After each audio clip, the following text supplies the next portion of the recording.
Hi, welcome to valuationpodcast.com, a podcast and video series about all things related to business and valuation. My name is Melissa Gragg, and I'm a company valuation expert in St. Louis, Missouri. I have the privilege today of discussing strategic planning and how to sell a business today with Jennifer Smith, a business broker in Cape Girardeau, Missouri with Murphy Business. So let's get into it because I know a lot of business owners have questions of what creates a higher value in the business sale process when they're thinking about exiting or selling their business. Yeah, that's a really great question because who doesn't want a higher value when they go to sell, right? Right. There's a couple of things that you really need to hone in on, especially if a business has an owner-operator involved and it's not a business that is investor-led with a management team in place. So assuming that you're an owner-operator type of a business where you're still engaged, you really want to make sure that the business is not too dependent upon you as the owner.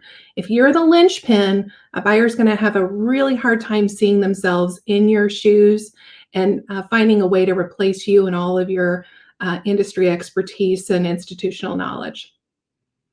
Another thing that's really helpful is recurring revenue. Buyers like really stable revenue. They like stable earnings. They like predictability. So if you have recurring revenue in place, that's going to make it more sellable than a business that has a lot of fluctuation in revenue and earnings. Assignable client contracts are really helpful. Notice I said assignable. If a contract is dependent upon your specific company and it cannot be assigned to a buyer, we're probably looking at more toward a stock sale. That's definitely not going to be helpful and is going to put a little bit of pressure on your purchase price. So you want to make sure that those contracts are all assignable so that in a sale, you can assign those to the buyer.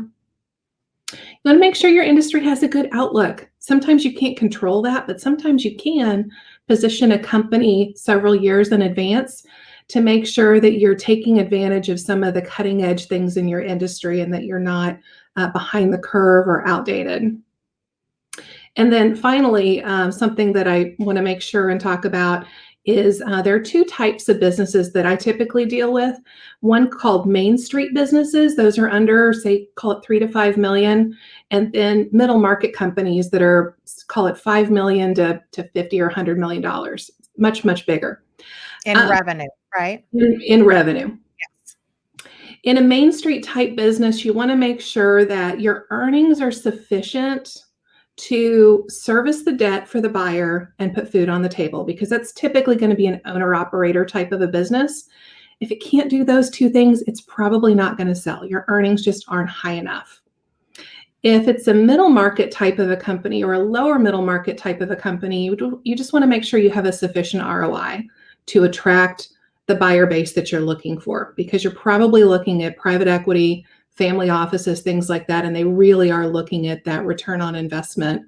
And if it's just not there, it's really not going to sell for what you're looking for. So those are just a couple things, Melissa, that might be helpful in terms of what makes a business more sellable or ways to get more value.